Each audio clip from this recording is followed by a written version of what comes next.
이는 십자가에 달리신 그때의 일이라. 이는 십자가에 달리신 그때의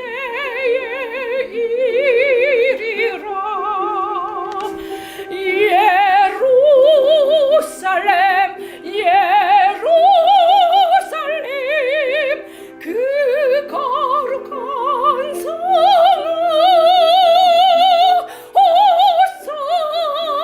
호산나 노래하자. 호산나 부르자.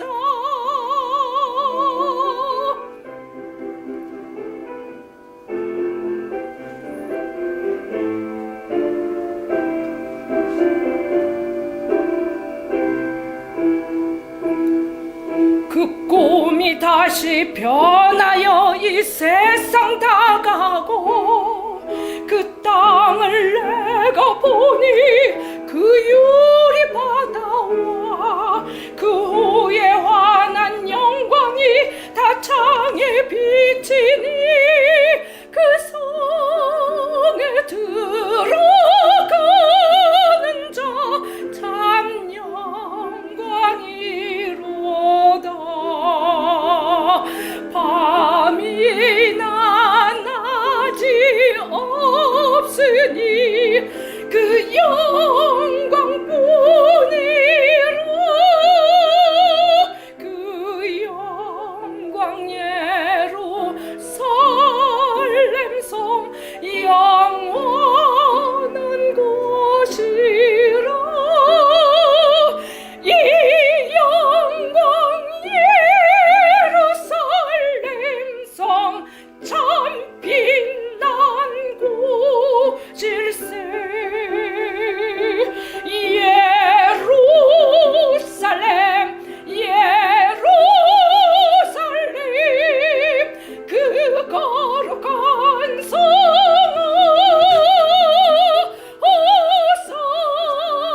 호산나 호산나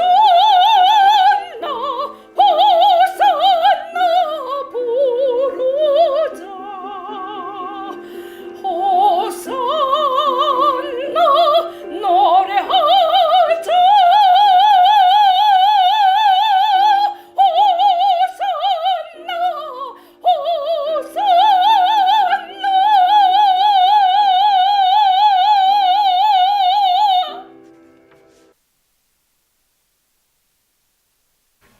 자, 오늘 저는 여러분과 함께 성탄절을 맞이하여, 사실은 성탄절은 축제입니다.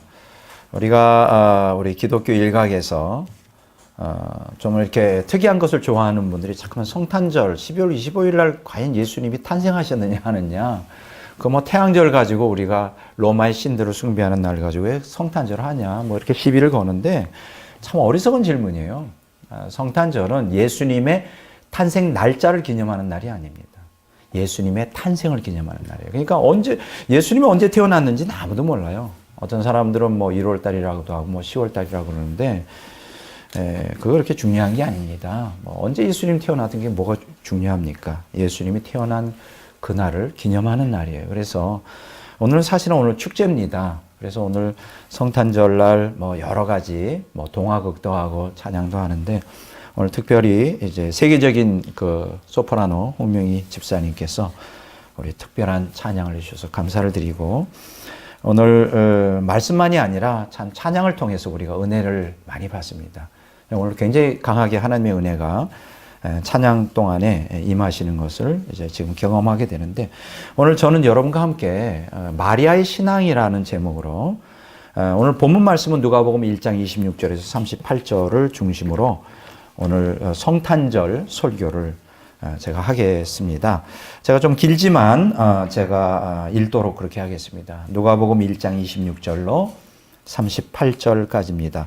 여섯째 달에 천사 가브리엘이 하나님의 보내심을 받아 갈릴리 나사렛이란 동네에 가서 다윗의 자손 요셉이라 하는 사람과 약혼한 처녀에게 이르니 그 처녀의 이름은 마리아라. 그에게 들어가 이르되 은혜를 받은 자여 평안할지어다.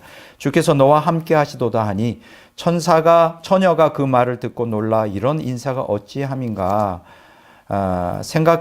카메 천사가 이르되 마리아여 무서워하지 말라 내가 하나님께 은혜를 입었느니라 보라 내가 잉태하여 아들을 낳으리니 그 이름을 예수라 하라 그가 큰 자가 되고 지극히 높으신 이의 아들이라 일컬어질 것이요 주 하나님께서 구조상 다윗의 왕위를 그에게 주시리니 영원히 야곱의 집을 왕으로 다스리실 것이며 그 나라가 무궁하리라. 마리아가 천사에게 말하되 나는 남자를 알지 못하니 어찌 이 일이 있으리이까. 천사가 대답하여 이르되 성령이 내게 임하시고 지극히 높으신 이의 능력이 너를 덮으시리니 이러므로 나실 바 거룩한 이는 하나님의 아들이라 일컬어지리라. 보라 내 친족 엘리사벳도 늙어서 아들을 배었느니라.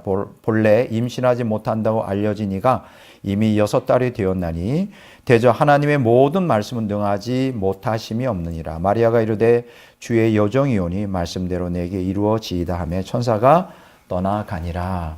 아멘. 이 구절 가운데 요절 말씀은 이제 누가복음 1장 38절입니다. 마리아가 이르되 주의 여종이오니 말씀대로 내게 이루어지이다 하며 천사가 떠나가니라.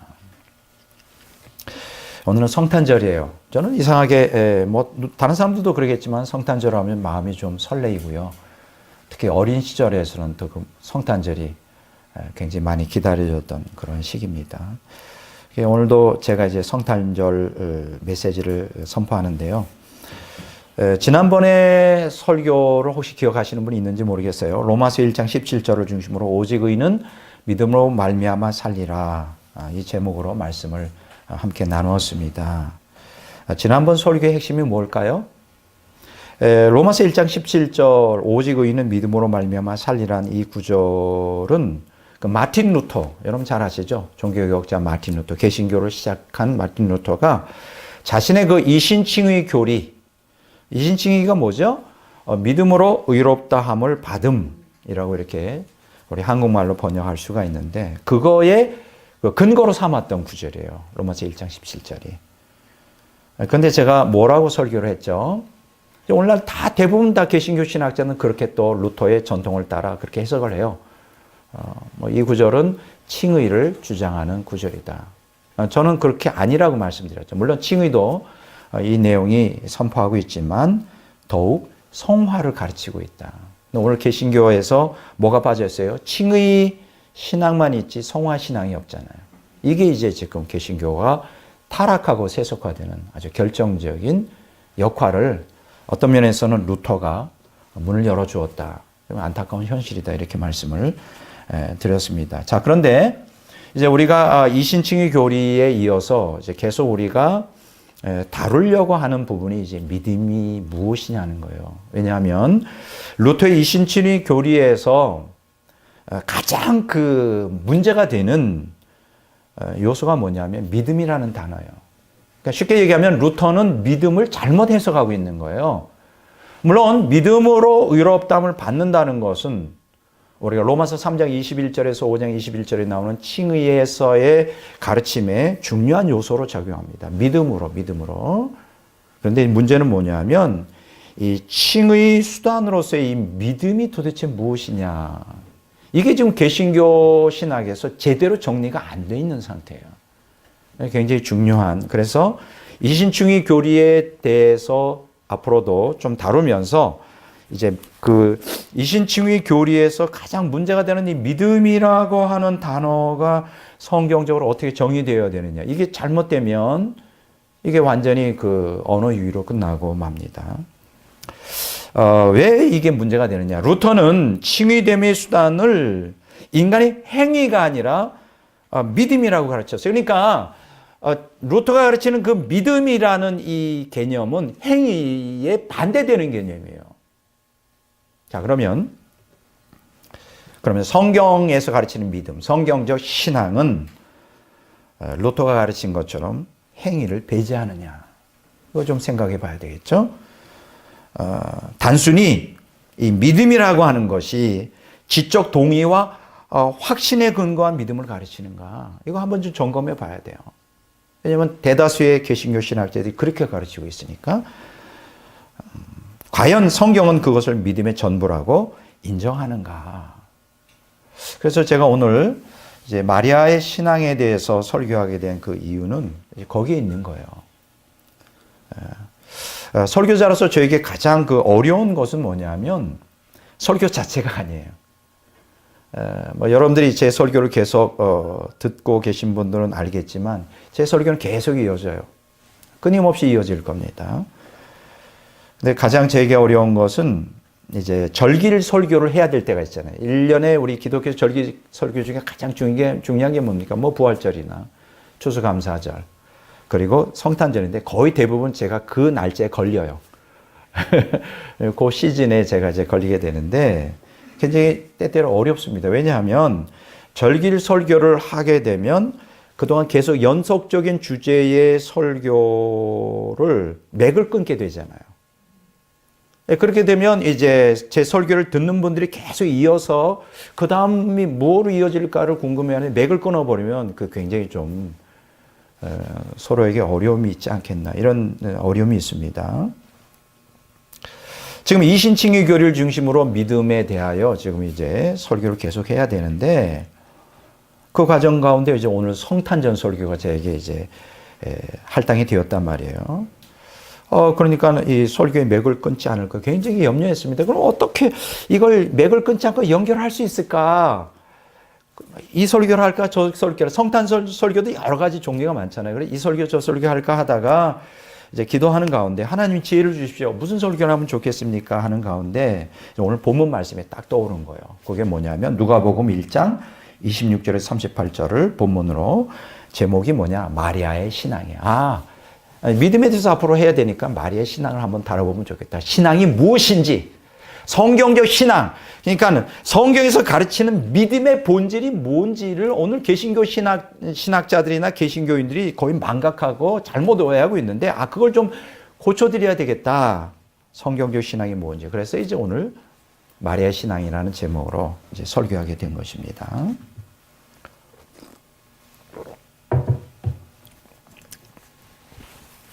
자, 이렇게 좀 아까 말씀드린 대로 이 제목을 택한 이유는 성탄절과 연관된 설교도 하면서 이신칭의 교리와 연관된 믿음에 대한 설교도 이렇게 해서 맥을 끊지 않기 위해서인 겁니다. 이해가 되죠?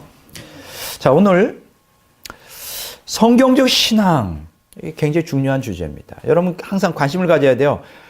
우리 기독교인들에게 구원에 있어 가장 결정적인 하나의 그 수단이 뭡니까? 믿음이잖아요. 믿음이 없이는 구원을 받을 수가 없습니다. 이건 누구나 다 아는 얘기예요. 자, 그럼 여기서 중요한 것은 믿음이 이제 우리 입에 달고 사는, 사실은 많은 목사님들이 믿음에 대해 설교를 많이 하고 믿음 많이 우리가 알고 있는데 과연 우리가 말하는 믿음이 성경적 믿음과 일치하는가? 이걸 좀 검증해 봐야 돼요. 성경적 신앙 혹은 성경적 믿음이 무엇인지 우리가 오늘 그것을 마리아의 신앙을 통하여 확인해 보고자 합니다. 오늘 설교를 들어보면 믿음이라는 게 이런 거구나. 성경적 신앙이라는 게 이런 거구나. 그럼 내가 잘못 믿어왔네? 이걸 알게 될 거예요. 바로 믿어야 되겠구나. 내가 믿음이라고 생각했던 것은 그건 믿음이 아니라 신념이었구나. 그러면 신념을 가지고 우리는 천국 못 가잖아요. 믿음으로 가는 거죠. 그래서 오늘 이렇게 좀 믿음이 뭔지를 좀 바로 정립하는 기회가 됐으면 합니다. 여러분, 하나님께서는 인류 구속사를 계획하시고요. 그걸 역사 속에서 진행하시는데 하나님은 혼자 하시지 않으세요. 여러분 항상 기억하십시오. 하나님의 구속사는 단독 사역이 아니에요. 많은 분들이 착각하는데 많은 그 어거스틴부터 루터 칼빈에 의하여 형성된 개혁주의 신학에서 오해되고 있는 게 하나님의 구속사를, 인간 구원을 단독 사역이라고 생각하는데 이게 얼마나 잘못 오해된 건지 몰라요. 성경을 한번 보세요. 하나님이 일방적으로 혼자 계획을 세우고 혼자 다 하시는지, 인간 없이. 여러분 창세기부터 요한계시록까지 자세히 보세요. 인간 구원에 있어서 물론 하나님이 주도하시죠. 하나님이 시작과 진행과 완성을 다 주관하시고 절대주권으로 진행하셔요. 주관하셔요. 그렇지만 반드시 인간 구원에 있어서 하나님이 인간을 참여시키십니다. 인간 구원에서 하나님이 인간을 참여시켜요. 인간 없이 인간을 구원하지 않으세요. 그러면 어떤 인간을 그 하나님의 구속사의 동력자로, 파트너로 참여시킬까? 딱 한 사람입니다. 잘 들으세요. 이거는 여러분들에게도 굉장히 중요한 얘기일 수 있어요. 위대한 신앙의 사람을 참여시킵니다. 굉장히 중요한 얘기예요. 여러분들이 하나님의 구속사에 참여하기를 원하신다면 신앙의 사람이 되어야 돼요. 그것도 보통 신앙이 아니고 위대한 신앙을 가져야 돼요. 오늘 저는 마리아를 통하여 그 위대한 신앙이 뭔지를 우리는 함께 생각해 보고자 합니다. 우리가 구약과 신약 성경에 보면 위대한 신앙의 사람들을 종종 많이 발견합니다. 굉장히 많아요. 근데 언뜻 그냥 이렇게 일별해서 구약 성경을 보면 떠오르는 두 사람이 제 마음에 있습니다. 첫째가 누군지 아세요? 노아입니다. 여러분들 어떻게 노아에 대해 생각할지 몰라요. 나중에 이제 노아의 홍수 후에 사람이 다 멸망한데 좀 추태를 부리죠. 그거 잊혀지지 않아요. 술 먹고 그냥 주정하고. 그것만 보면 안 돼요. 노아는 참 위대한 신앙인이었어요. 두 번째 떠오르는 사람이 누군지 알아요? 아브라함입니다. 이상하게 제 마음에는 이 두 사람이 이렇게 굉장히 강하게 부각이 돼요. 노아와 아브라함. 그러면 신약에 와서 가장 위대한 신앙인이 누굴까요? 우리는 보통 그 사람이 바울. 아니에요. 바울 아니에요. 물론 바울도 위대한 신앙인인데 가장 도드라지게 나타나는 인물이 한 사람이 있어요. 그 사람이 누군지 아십니까? 마리아예요. 마리아.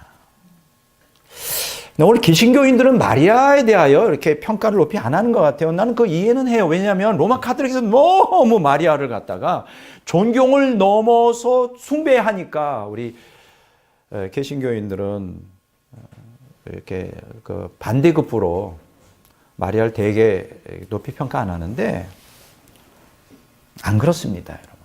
신약 성경에서 가장 위대한 신앙의 사람은 마리아예요. 왜 그런지 제가 설명을 좀 이따 할게요. 한번 생각해 보세요. 자, 구약에는 노아와 아브라함, 신약에는 마리아. 자, 노아에게 하나님이 명령하시죠. 뭐라고 명령하세요? 방주를 짓는데 바닷가에 짓는 게 아니라 산 위에다 짓는. 정신 나간 거 아니에요? 그것도 뭐 금방 막 태풍이 불어서 막 비가 쏟아지는 것도 아니고 120년 동안 방주 짓면서 120년 동안 아무 일 없었어요. 근데 방주 지라 그래요. 노아는 어떻게 했을까요? 굉장히 곤혹스러웠을 거예요. 이거 미친 짓 아니야? 방주를 지르네. 산 위에다가? 아무 일도 없는데. 근데 했어요. 명령에 순종했습니다. 성경에 보면 순종했다고 말씀하십니다. 자, 아브라함은 어떻고요? 자, 아브라함이 위대한 점이 제일 먼저 부각되는 게 창세기 12장에 보면 자기 고향을 떠나라 그러잖아요.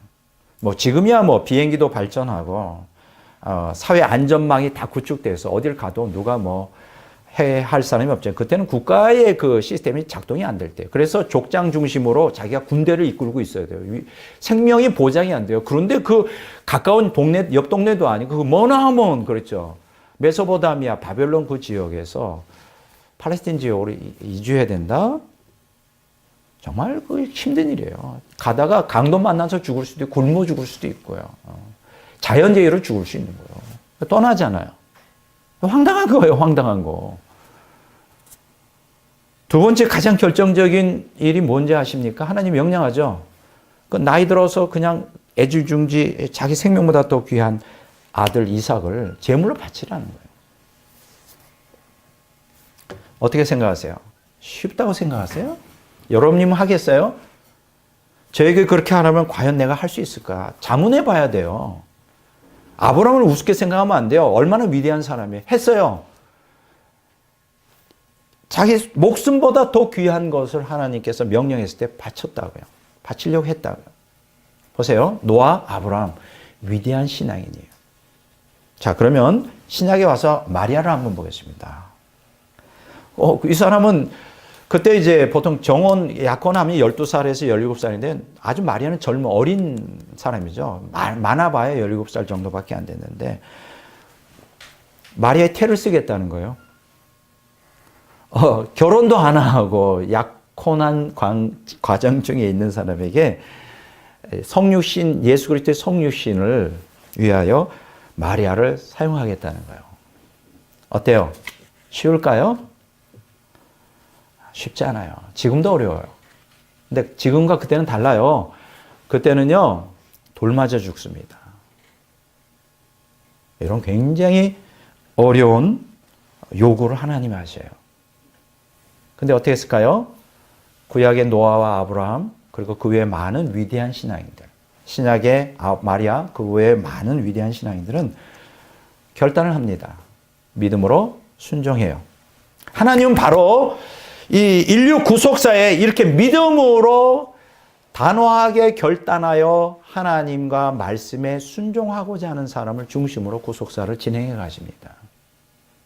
여러분들이 인류 구속사의 주인공 되고 싶어요? 순종하시면 돼요. 이들처럼. 결코 쉽지 않지만 불가능한 것은 아닙니다. 나는 오늘 이 설교를 통하여 저와 여러분들이 마리아의 신앙을 본받았으면 합니다. 네. 인생은 한 번뿐이에요. 하나님께 인생을 한번 걸어보세요. 그 약속에. 어떻게 하나님이 우리의 인생을 인도하시는지 기적의 역사가 일어날 겁니다. 물론 그 믿음의 길에는 험난하고 정말로 목숨을 걸고 해야 돼요. 여러분 신앙생활은 목숨 거는 거예요. 입술에 립서비스의 신앙 다 소용없습니다. 믿음이라는 거는 목숨 거는 거예요. 하나님께, 하나님의 말씀에. 자, 이렇게 우리가 성경에 기록된 위대한 신앙인들을 묵상하면서 다음과 같은 결론에 이릅니다. 성경이 가르치는 믿음 혹은 신앙은 믿음이라는 건 신앙의 길을 가는 것인데 신앙의 길은 진리의 길을 또 가는 것이고 진리의 길은 고난의 길이에요. 고난의 길은 결국 궁극적으로는 순교의 길이에요. 이게 이 성경적 신앙이라고 하는 게 내 마음속에 확신? 그 차원이 아니구나. 이거는 정말 목숨 걸고 가야 되는, 정말, 어마어마한 이게, 사건이구나. 이걸 깨닫게 됩니다. 자. 오늘 마리아 신앙을 통하여 제가 세 대지로 간단히 정리를 좀 해봤습니다. 첫째는 하나님이 찾는 한 사람. 누굴까요? 신앙의 사람이에요. 두 번째로 위대한 신앙의 사람. 누굴까요? 마리아입니다. 세 번째, 순종하는 신앙의 사람을 책임지시는 하나님. 이렇게 제가 세 단계로 설교하려고 합니다. 자, 첫째, 하나님이 찾으시는 한 사람이 있어요. 그게 바로 신앙의 사람이에요. 지금 하나님은 인류 구속사에서 계속 사람을 찾고 있습니다. 재밌죠? 지금도 73억, 4억이 되는 많은 사람 가운데 지금도 찾고 계셔요. 이 구속사에 동참시킬 한 사람을 찾고 있어요. 많은 사람도 아니에요. 한 사람 혹은 소수를 찾고 있습니다. 저는 저와 여러분들이 바로 그 소수에 속하기를 바랍니다. 네. 한번 해볼만 하잖아요. 인생 한 번인데 하나님께 인생을 걸어 불행해지거나 실패한 사람 한 사람도 없어요. 한번 해볼만 하죠. 내 인생 한번 거기에 올인해볼만 하죠. 한번 해보시지 않겠어요? 마리아는 그렇게 했습니다. 와, 대단해요. 그 어린 여자가, 처녀가 대단합니다. 자, 누가복음 1장 26절에 보면 이런 구절이 나와요. 천사 가브리엘이 하나님의 보내심을 받아 갈릴리 나사렛이란 동네에 가서, 자, 하나님께서 그리스도의 성육신을 위해 태를 빌려줄 한 사람을 계속 찾고 계셨어요. 온 유대 땅을 두루 살피다가 마침내 한 사람을 찾았죠. 와, 대단해요. 근데 그 사람이 예루살렘에 살지 않았어요. 그 사람이 귀부인도 아니고 돈 많은 사람도 아니고 가문이 빵빵하게 잘 나가는 사람도 아니고 공부를 많이 한 사람도 아니고 어디냐 하면 아주 촌동네, 이름도 없는 동네에 살고 있는 아주 어린 여자였어요. 와, 그 여자가 살고 있는 곳이 어디냐면 갈릴리, 거기서도 갈릴리도 굉장히 알려지지 않은 촌동네거든요. 어촌이거든. 거기서도 깊이 들어가 있는 나사렛이라는 동네. 그렇게 말하고 있어요. 그러니까 이 나사렛이라는 동네는 팔레스틴 밖에 있는 사람들은 전혀 몰라. 어디예요? 어디? 뭐예요? 하고. 그럴 수밖에 없는 지리적으로 남쪽을 제외하고는 다른 동서 북쪽은 다 산으로 둘러싸여 있고요. 주변에서는 잘 보이지도 않아요. 사람들이 왕래도 없어요. 워낙 험난해서. 그러다 보니까 알려지지 않은 거예요. 외딴 곳이죠. 그냥 발전이 못하죠. 이 교통이 발전해야 되는데 교통이 어려우니까 발전이 안 되는 낙후된 곳이에요. 그래서 본문에는 이거를 이렇게 설명합니다. 갈릴리 한 작은 마을 나사렛이라고 이렇게 부언 설명해. 아, 거기 갈릴리에 그런 동네가 있었어. 이제 그 정도죠. 근데 거기서 한 사람을 찾은 거예요. 누구? 마리아. 와, 대단합니다. 하나님께서 예수 그리스도의 성육신을 위해 선택했어요. 마리아를. 그런데 문제가 있죠. 뭐가 문제가 있어요? 약혼자예요. 약혼한 처녀 말이에요. 아니, 부인이면 어떨까? 부인아, 뭐, 결혼하고 이제 과부면 어떨까? 그게 아니고, 처녀의 몸을 빌리겠다. 하나님 고집도 굉장히 좀 집요하셔. 거기다가 약혼을 해서 임자가 있는 몸이에요. 그걸 빌리겠다는 거예요. 태를. 좀 어렵네요. 자, 옛날 유대에서는요, 여자들은 12살이 넘으면 이제 약혼을 하게 됩니다. 그러니까 아마 내가 생각할 때는 마리아가 약혼한 게 12살에서 17살 그 사이가 아니겠네요. 정확한 날짜는 몰라요. 굉장히 어린 나이죠. 그리고 약혼하고 한 1년 정도 지난 다음에 결혼식을 해요. 그래서 이제 실제적으로 같이 부부 생활하며 살게 되는데, 여기 재밌는 게 있어요. 약혼을 하고 결혼할 때까지 1년간은 부부 생활을 못하게 됐어요. 그런데도요, 결혼과 동일한 법적 효력을 갖습니다. 약혼을 했다는 건 법적으로 이미 어떤 남자의 부인이 됐다는 거예요. 참 묘한 법이죠. 우리 한국은 안 그렇잖아요. 약혼해도 파기할 수 있죠. 그러면 그건 아무 문제가 없는 거예요. 정식으로 결혼 안 했으니까. 근데 유대법은 그렇지 않았어요. 자, 근데 또 재밌는 것은요, 약혼을 하고 그 약혼을 파기하려면 결혼한 사람들처럼 이혼 절차를 또 복잡하게 해야 돼요. 공포해야 되고, 이혼해야 되고, 그러면 뭐 다 알려지는 거야. 저 사람 약혼했는데, 이상한 그 일을 벌려가지고 파혼했대. 그러면 이제 혼사끼리 다 망치고, 뭐, 큰일 나는 거죠. 이런 마리아에게 가브리엘이 찾아와서 하나님 메시지를 전하는 거예요. 너 태를 좀 빌려달라. 여러분 어떻게 생각하세요? 이게 가능이나 한 법이에요? 한 여자의 인생을 망치려고 해도 유분수지. 망치는 것만입니까? 처녀가 약혼 이미 한 사람이 배가 불러오고 이건 간음죄로 이건 돌 맞아 죽는 거예요. 그러니까 마리아는 이거 목숨 걸어야 되는 문제예요. 이게 심각한 문제죠.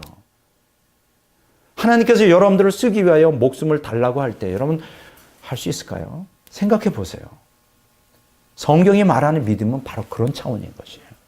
그냥 뭐 입술로 동의하고 지적 동의, 뭐 마음의 확신, 그게 전부가 아니에요. 오늘 대다수의 개신교는 그렇게 믿음을 생각해요. 이게 가짜죠. 열매가 없죠. 삶의 변화가 일어날 수가 없죠. 하나님 말씀은 생명이지만 그림의 떡인 거예요. 그런 가짜 믿음 가지고는 천국도 못 가요. 오늘 대다수의 기독교인들이 그런 가짜 믿음을 가지고 그 신념에 불과한 거예요. 그걸 믿음이라고 착각하고 천국을 가겠다는 거예요. 잘못된 거죠. 성경 그런 믿음을 가르친 적이 없어요. 하나님과 아무 관계가 없는 믿음이에요. 그건 믿음이 아니에요. 그래서 제가 항상 얘기하잖아요. 대다수의 개신교인들이 자기는 잘 믿은 거로 알고 있는데 죽어서 심판대에 가면 무신론자로 하나님을 믿지 않은 자로 정죄보다 지옥 갈 거다. 얼마나 무서운 얘기예요.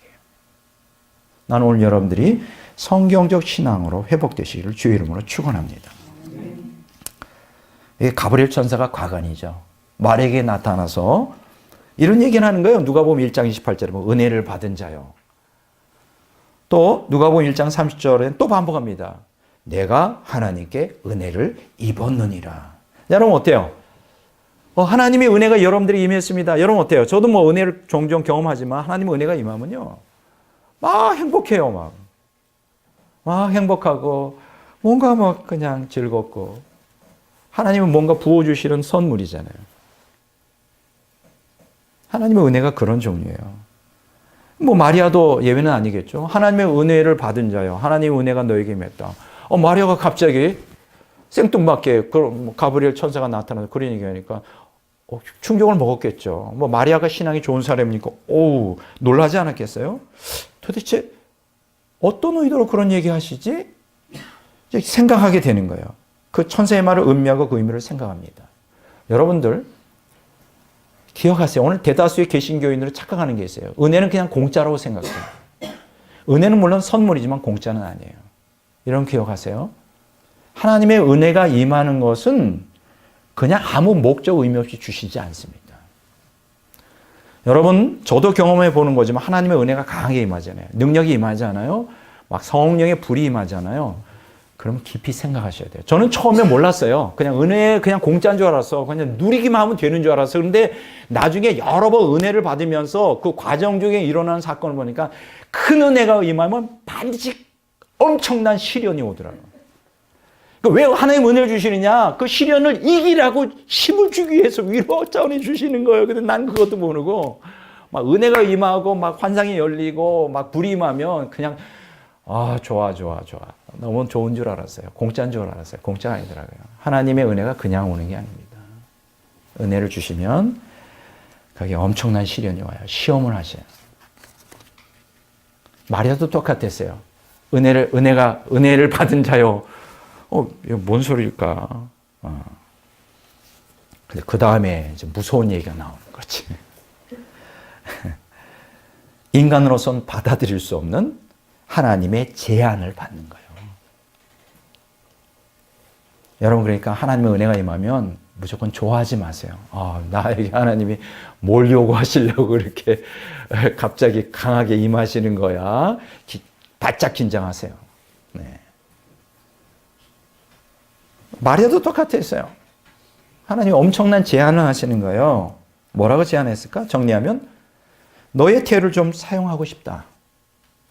인류를 구원하기 위하여 그동안 오랜 세월 동안 선지자를 통해 선포된 메시아가 이 땅에 와야 되는데 내가 택한 자가 바로 너다. 너의 태를 좀 사용하자. 여러분 저는 여기에서 마리아의 위대한 점을 발견합니다. 보통 여자 같았으면 펄펄 뛰었어요. 무슨 소리 하고 계셔요? 내 인생 망치려고? 아니 하나님의 율법도 몰라요? 나는 정혼한 여자예요. 그리고 처녀예요. 정말 처녀라고. 정혼한 약혼한 여자예요. 이게 뭘 의미하는지 몰라요? 전 한 남자의 아내라고. 물론 결혼식은 안 했지만 이 법적으로 아내라고. 그런데 뭐 내 태를 사용하겠다고요? 뭐라고라? 이러면서 집어쳐요. 은혜고 뭐고 다 쓸데없어요. 막 이러고 난리가 났을 거예요. 근데 여러분 마리아가 그렇게 말하지 않았다는 거예요. 이 마리아가 대단한 여자구나. 그걸 물어보지 않습니다. 자기의 안위를 생각하지 않고 이것만 얘기해요. 나는 남자를 알지만 내가 상식적으로 알 때는 내가 임신을 하려면 남자하고 결혼하고 부부관계를 해야 되는 난 한 번도 그런 적이 없어요. 난 처녀인데 그게 어떻게 가능할 수 있을까요? 여러분 잘 보세요. 마리아의 관심은 자기 인생 망치느냐 안 망치느냐 그게 중요한 게 아니라 메시아 오심에 대해서는 환영하는 거죠. 잘 들었어요? 자기 태를 쓰겠다는 것은 일단은 억셉터블한 거야. 받아들이는 거예요. 자기 태를 통하여 메시아를 오겠다는 건 그거는 기꺼이 받아들이겠는데 그게 가능하겠느냐고 물어보는 거예요. 얼마나 대단한 거예요. 그러니까 여기에 우리가 이 성경적 신앙은 질적으로 달라요. 오늘 많은 기독교인들이 믿음을 갖고 있다. 믿음을 요구하지만 그들이 원하는 믿음, 신앙이라고 하는 것의 궁극적인 욕망과 목적은 자기 욕망을 채우는 거잖아요. 안 그래요? 병 고치고 부자가 되고 자기 소원 성취하기 위해서 믿음을 가지려고 하는데 마리아는 본질이 다르다고요. 자기 아내가 좀 중요한 게 아니라 그게 어떻게 가능하겠느냐 이건 물어보는 거죠. 그렇잖아요. 결혼 안 하고 남자와 부부관계를 안 하고 애를 낳을 수 있는 게 있나요? 물론 가끔 그런 얘기는 돌아요. 그냥 생겼어요. 말이 되나요? 말이 돼요? 말이 돼? 말이 안 되는 것이죠. 그거 물어보는 거예요. 그러니까 가브리엘이 확신을 줍니다. 가능해. 너 하나님 믿잖아. 성령님이 임하시고 함께 하시면 가능하고 하나님 말씀은 능치 못함이 없어. 그럴 때요. 마리아가 어떻게 됩니까? 그것을 받아들인. 이게 벌써 자기중심적인 사람과 하나님 중심적인 사람의 차원이 달라요. 나는 오늘 마리아가 어린 사람이었지만 왜 하나님이 마리아를 예수 그리스도의 성육신을 위해 택했는가? 잘 택했다. 너무나 훌륭한, 내가 생각할 때는 너무나 신약에서 가장 최고의 위대한 신앙인이 아니었는가? 아무 신학자도 그렇게 말하는 사람이 없어요. 바울을 위대한 신학자라고 말하지, 바울을 위대한 신앙인이라고 말하지, 마리아를 아무도 개신교인들이 그렇게 말하는데 나는 그렇게 생각하지 않아요. 정말 마리아는 위대한 신앙인이에요. 제가 두 번째, 위대한 신앙의 사람 마리아. 제가 소개하겠습니다. 왜 위대한지. 로마 카톨릭은 마리아를 존경하다 못해 숭배합니다. 잘못된 거예요. 물론 우리 개신교인들은 절대로 마리아를 숭배하지는 않습니다. 하지만 마리아의 위대한 신앙에 대해서는 정말 높이 칭송해야 돼요. 그리고 본받아야 돼요. 왜 오늘 개신교 신학자들이나 목사들이 왜 마리아의 위대한 신앙을 얘기 안 하는지 모르겠어요. 예수님의 탄생만 얘기해. 뭐 예수님이 하늘에서 뚝 떨어진 박격허세처럼 아래서 태어났냐? 아니죠. 여러분 그랬을 거예요. 마리아가 왜 위대한 신앙이냐? 마리아 같은 위대한 신앙인이 있었기 때문에 예수님이 인간을 위해 태어났냐? 아무 다 거부해. 말이 돼요. 나는 처녀란 말이에요. 나는 남편이 있단 말이에요. 나 돌에 맞아 죽는다고요. 하나님은 은혜고 뭐고 다 쓸데없어요. 이렇게 나올 거 아니에요. 빨리 떠나요. 가요. 필요 없어요. 그럼 예수님은 어디서 태어나야 될까? 박혁거세처럼? 아래서 태어나야 돼. 이게 말이 돼요? 아래서 태어나면 역사성이 없어지잖아요. 역사성. 근데 놀라운 게요. 마리아가 그 하나님 메시지를 접했을 때 중요한 게요. 주저하거나 망설이지 않았다는 거예요. 여러분 위대한 사람의 신앙인의 특징이 뭔지 알아요? 주저하거나 망설이지 않습니다. 노아도 그랬고요. 아브라함도 그랬어요. 마리아도 그랬어요. 마리아 이렇게 하지 않았어요? 잠깐 just a minute 잠깐 저 생각 좀 할 기회를 주세요. 일주일 후에 다시 오세요. 제가 기도해 보고요. 그때 결정할게요. 이러지 않았어요. 그 자리에서 결정했습니다. 왜냐하면 자기 안위보다 하나님의 뜻이 더, 이거 대단해요. 난 정말 오늘 설교하면서도 막 마리아를 통해, 나도 저렇게 본받고 싶다. 마리아가 정말 대단한 신앙인이다. 그러면서 두려워 떨어요, 지금. 제 영혼 지금 떨고 있습니다. 마리아를 막, 정말 과연 내가 마리아 같이 저런 신앙을 가질 수 있을까? 막 지금 제 영이 막 덜덜덜 떨고 있어요. 그러면서도 그 길로 가야죠. 여러분들도 떨고 있죠? 나 떨고 있니? 떨리죠? 아마 이런 기도 못할 거예요. 하나님, 마리아를 본받는 신앙 되게 돼요. 과연 이런 기도 할 수 있을까요? 하셔야 돼요. 영혼 떨고, 나 떨고 있니? 떨고 있어도 그 길로 가야 돼요. 네, 정말 너무 감사한 게 하나님 너무 자비로우신 분이에요. 넓으신 분. 왜냐하면 우리에게 마리아와 같은 역할을 요구하지 않으세요. 왜냐하면 그 수준이 안 된다는 거.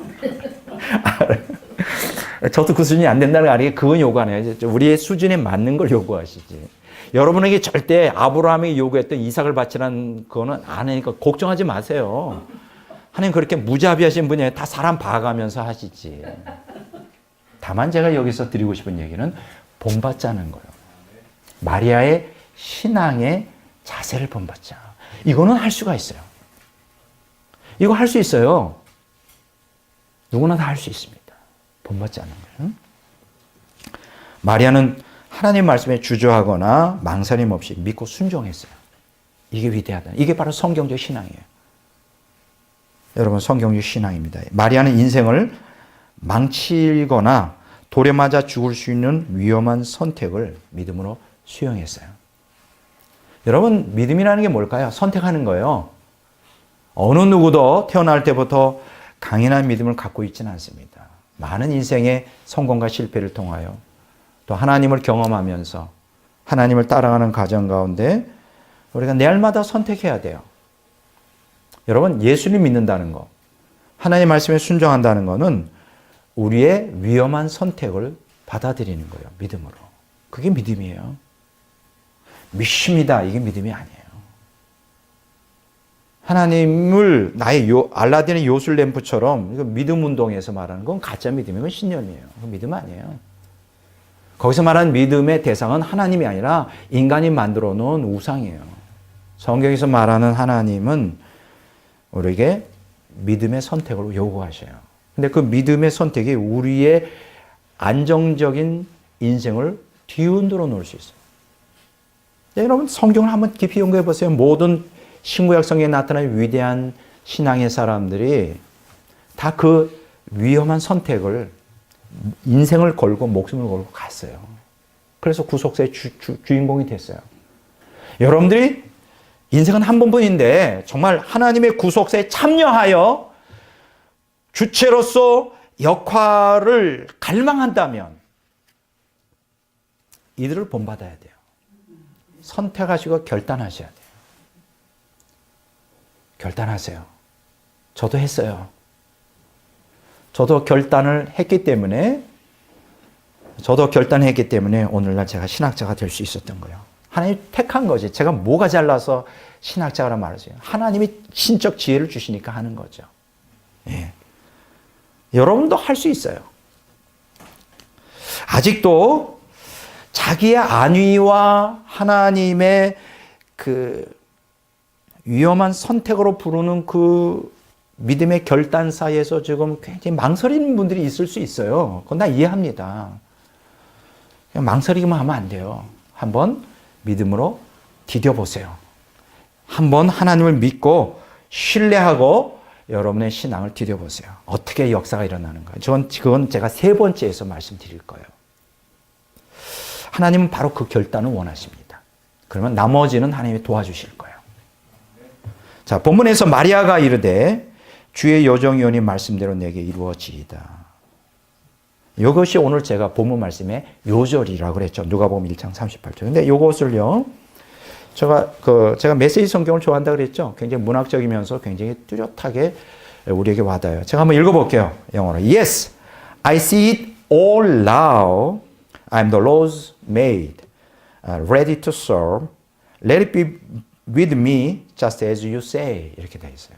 이걸 번역하면 뭐냐면, 지금 나는 당신이 나에게 전하는 메시지를 정확하게 파악하고 있습니다. 이렇게 번역할 수 있어요. 알고 있습니다. 그러니까 가브리엘 천사가 어떤 의도로 무엇을 얘기하는지 젊은 어린 처녀가 정확하게 이해하고 있는 거예요. 그것이 인생을 망치거나 돌에 맞아 죽을 수 있는 위험한 선택이지만 그것이 하나님의 뜻이고 하나님의 말씀에는 순종하겠다는 단호한 결단. 이것이 여러분을 변화시켜요. 저도 그렇게 했어요. 그랬더니 변화가 일어나더라고요. 저같이 부족한 사람이 변화가 일어난다면 여러분들은 얼마나 큰 변화를 일으킬 수 있고 더 큰 사역을 할 수 있을까요? 네. Yes, I see it all now. 네, 정확하게 지금 당신이 말하는 것을 파악하고 있습니다. 여기 중요한 얘기 있어요. 나는 섬길 준비가 되어 있다는 거예요. Ready to serve. 야, 준비됐어요.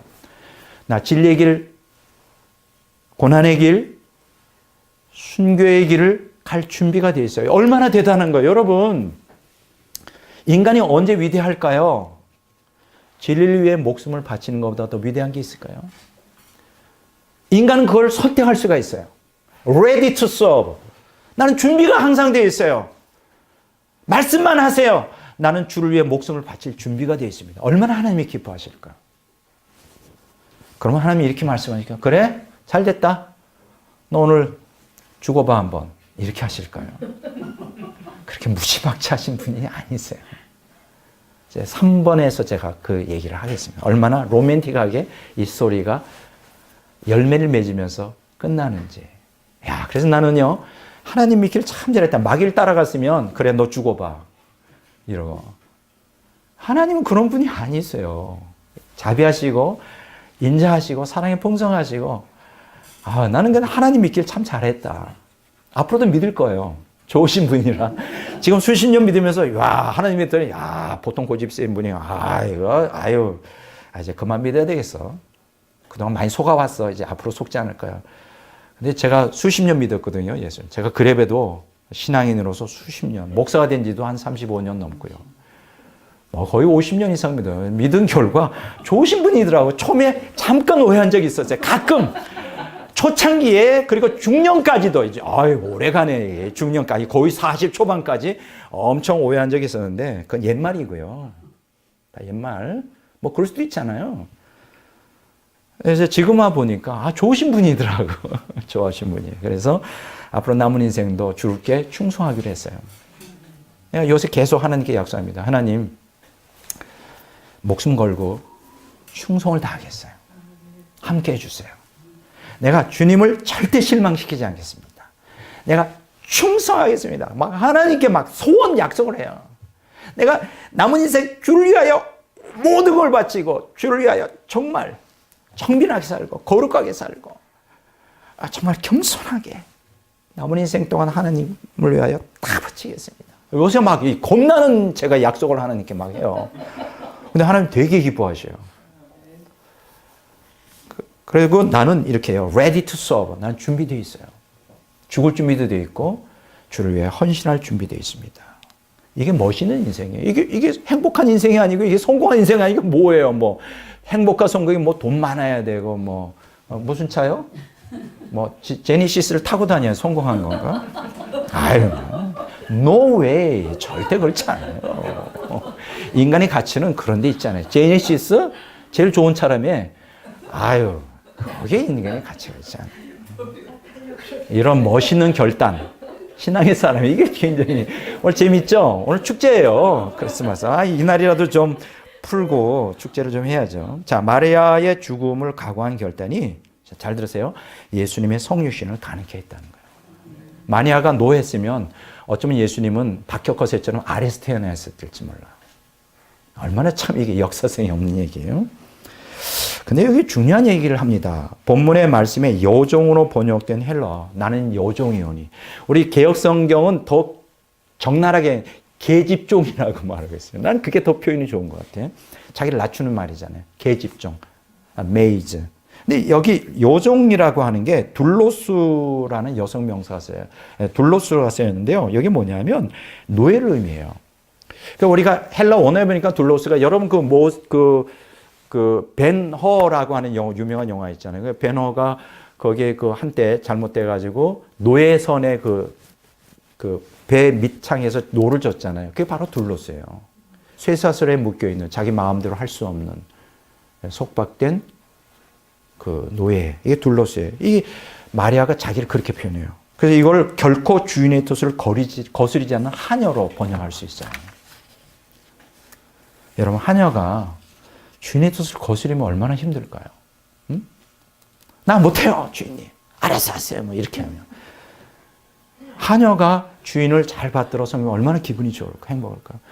우리는 주님의 종이에요. 우리 착각하고 있는 것 같아요. 하나님의 자녀라고만 이 교육을 받아가지고 우리가 너무 거만해졌어, 기독교인들이. 우리 종이에요. 사명에 있어서 우리는 종입니다. 절대 순종이에요. 저는 지금까지 그렇게 살아왔습니다만 하나님 명령은 저는 그냥 순종합니다. 그 무엇이든지. 하나님이 그걸 저를 기쁘게 보시는 것 같아요. 저 별 볼 일 없는 사람인데 그걸 좀 높이 평가하시는 것 같아요. 기뻐요. 자, 주인. 근데 여기 보면요. 종이라고 그랬어요. 여종.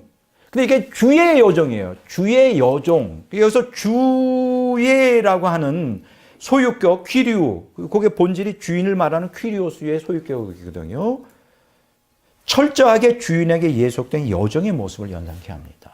이 주인이라는 개념과 여종이라는 것이 맞물려서 주인을 철저히 순종하는, 목숨까지도 바치는 그러한 모습, 이 위대한 신앙인의 특징이죠. 여러분, 따라서 마리아가 자신을 주의 여종으로 말하고 있는 것은 살든지 죽든지 하나님의 뜻을 따르겠다는 목숨과 신앙을 나타냅니다. 많은 기독교인들이요, 이런 걸 싫어하는 것 같아요. 바울 사도가 이런 고백을 했잖아요. 살든지 죽든지 뭘 합니다. 하나님의 영광을 위하여 하라. 사는 것이 그리스도니 죽는 것도 유익하다. 이런 거 별로 좋아하지 않아요. 왜냐하면 그런 신앙을 가지면 그렇지 않아도 힘든 신앙생활인데, 그렇게 고백하면 하나님, 그래 너 한번 죽어봐. 너 오늘 즉시 모든 걸 포기하고 선교사 앞으로 고 이럴 줄 아셔요. 내가 얘기했죠. 우린 마리아 같은 위대한 신앙인은 아니에요. 마리아에게 요구한 걸 우리 요구하지 않습니다. 아브라함처럼 이삭을 바치라고는 하진 않아요. 다만 그들의 신앙을 본받아요. 그러면 하나님이 그들처럼 본받고자 한다면 여러분들이 할 수 있는 능력과 재능과 은사 가운데서 극대적으로 여러분들을 헌신을 끌어내죠. 그리고 할 수 있는 능력도 부어주셔요. 걱정하지 마시라는 거예요. 하나님 폭군이 아니에요. 마귀처럼 폭군이 아니에요. 하나님 너무나 좋으신 분이고 우리를 연약함과 다 아시기 때문에 우리를 온전히 바치면 우리에게 가장 맞는 사명과 그 길로 인도하세요. 너무 걱정할 필요 없어요. 자, 보세요.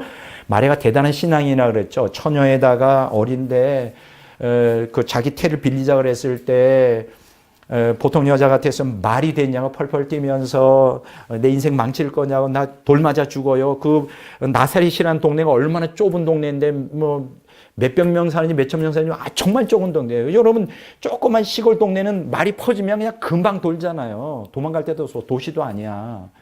뻔한 건데 보통 여자 같았으면 펄펄 뛰는데 그러지 않았다는 거예요. 대단한 겁니다. 하나님 그걸 높이 평가하는 거예요. 그래서 위대한 거예요. 마리아는 위대한, 신약 성경에서 바울보다 최고로, 신약 성경에서 최고로 위대한 신앙인은 마리아예요. 다시 말씀드립니다. 개신교인들 깨달아야 돼요. 높이 평가합니다. 그럼 하나님께서 목숨과 신앙을 막 대했을까? 아니, 보세요. 세 번째입니다. 순종하는 신앙의 사람을 책임지시는 하나님이에요. 여러분들이 마리아처럼 목숨 걸잖아요. 바로 그것이 여러분이 행복하고 성공하는 지름길이에요. 그러면 하나님께서 그 사람을 쓰고 아주 귀하게 쓰고 큰 복을 내려주셔요. 그걸 제가 경험하고 있고요. 앞으로도 더 경험하게 될 것입니다. 자, 세 번째, 순종하는 신앙의 사람을 책임지시는 하나님. 자, 순종하는 신앙은 하나님의 보호와 기적을 경험하게 합니다. 기억하세요. 여러분들이 제 말이 아닙니다. 성경에 기록되어 있고 2000년 기독교 사상사의 모든 사람들이, 우리 선배들이 경험하고 저도 경험하고 여러분들 경험할 수 있어요. 여러분 정말 행복한 삶을 살고 싶어요? 성공적인 삶을 살고 싶습니까? 그러면 목숨을 거세요. 신앙에. 해보세요. 한번. 시험해보세요. 하나님. 어떻게 되나? 보세요. 하나님은 목숨 걸고 하나님 말씀에 순종하는 사람을 책임져 주십니다. 다시 말합니다. 하나님은 마리아를 돌에 맞게 죽게 방치했을까? 아니에요. 잘 보세요. 어떻게 사건이 전개되는가? 자, 이렇게 결단하잖아요. 그리고 가브리엘 천사는 떠나요. 그리고 이제 하나님이 명령한 대로 이제 마리아는 임신하게 되고 이제 난리가 나기 시작하는 거예요.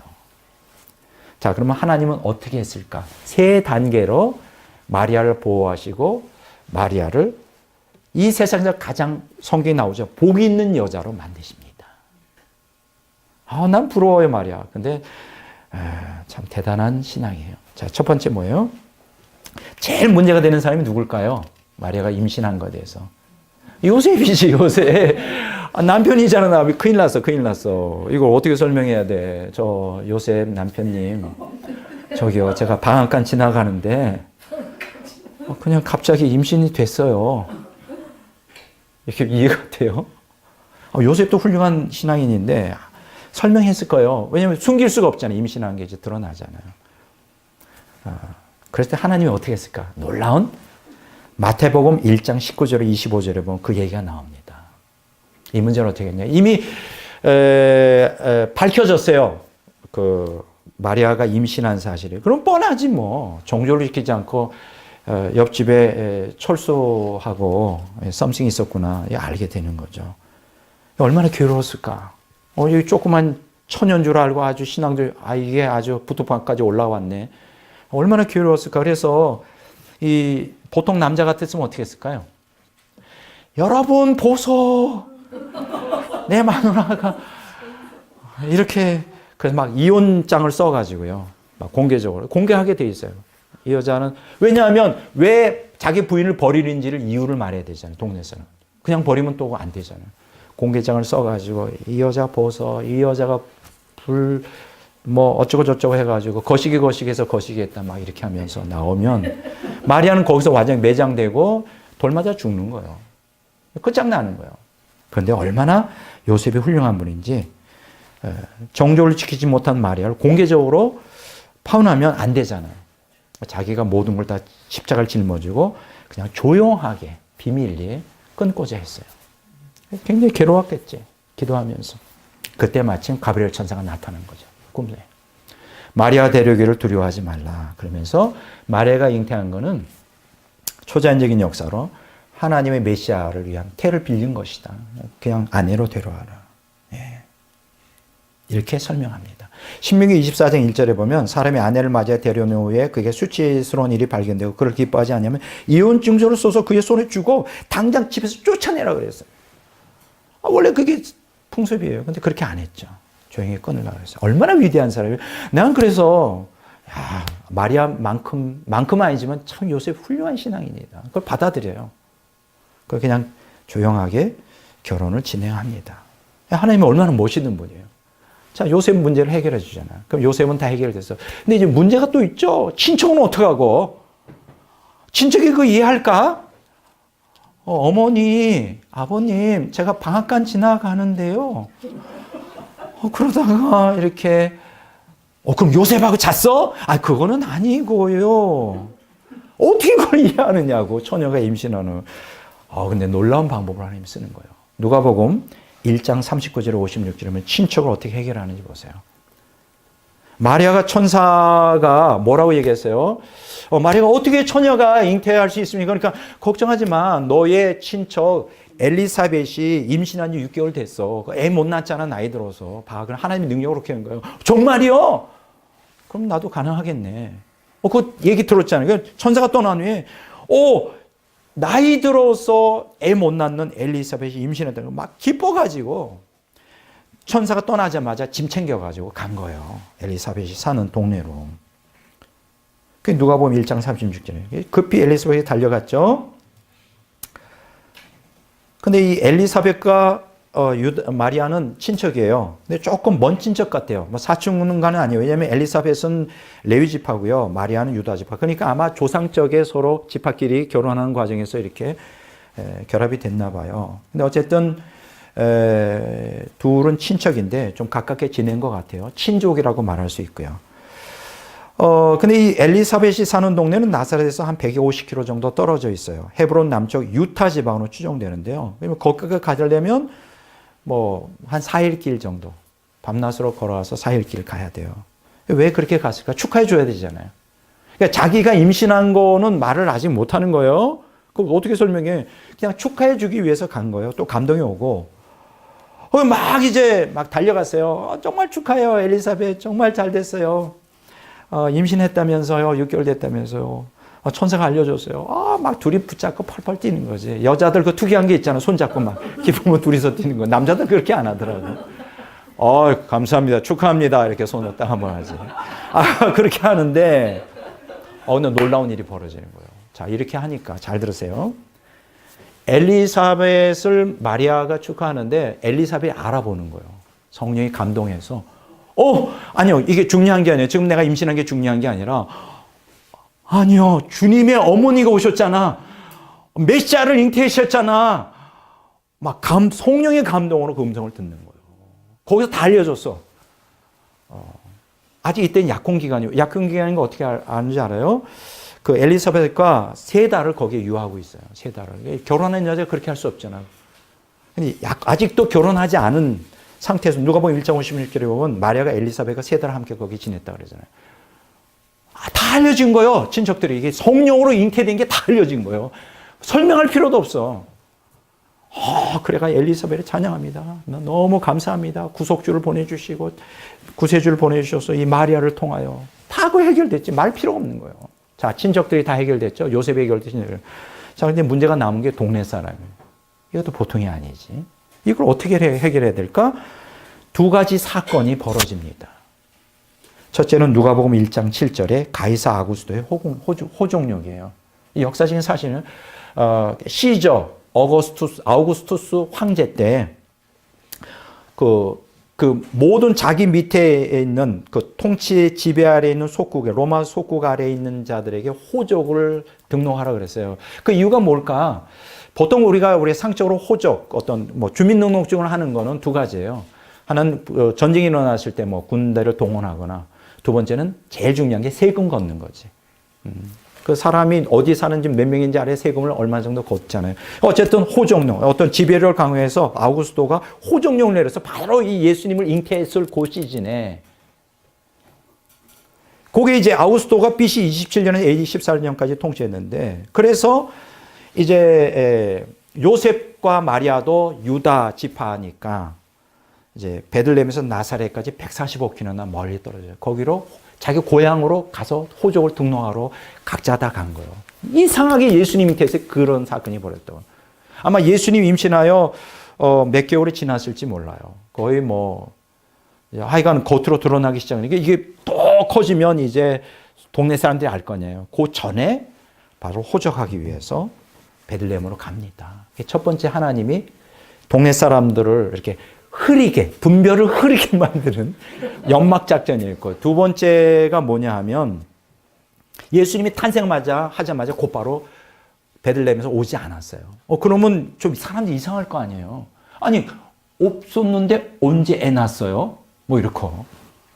괜히 사람의 입이. 그래서 2번째로 하나님이 택한 게 뭐냐면, 그때 당시에 헤롯이 죽이려고 그랬잖아요. 동방박사 얘기 듣고 2살 아래는 베들레헴 다 죽여버렸잖아요. 그래서 꿈에 나타나서 주의 천사가 나와서 애굽으로 피신해라. 그래서 고향으로 안 가고 베들레헴에서 나사렛으로 안 가고 곧바로 어디로 가요? 애굽으로 내려갑니다. 그 베들레헴에서 애굽 변경까지 한 120km 정도 떨어져 있대요. 나귀를 타고 간 거죠. 거기에서 헤롯 왕이 죽기까지 거기 있었다. 마태복음 2장 15절에 기록되어 있어요. 헤롯 대제는 BC 37년에서 BC 44년까지 살았으니까 헤롯은 주존 4년에 죽었어요. 4년에 죽었어요. 따라서 예수님은 실제로 대략 BC 5년, 6년에 태어났다고 볼 수 있어요. 그러니까 한두 살 때까지, 한 2-3살 될 때까지 정확한 건 몰라요. 애굽에 살았다. 그러니까 동네 사람은, 마리아하고 약혼 하더니, 이제 호족하러 갔다가 또 일이 있어가지고 애국 그렇더니 애가 나가지고 왔네. 그냥 넘어가는 거야. 그냥 묻혀가지고 그냥 이렇게. 다 해결됐어요. 얼마나 멋있습니까, 하나님.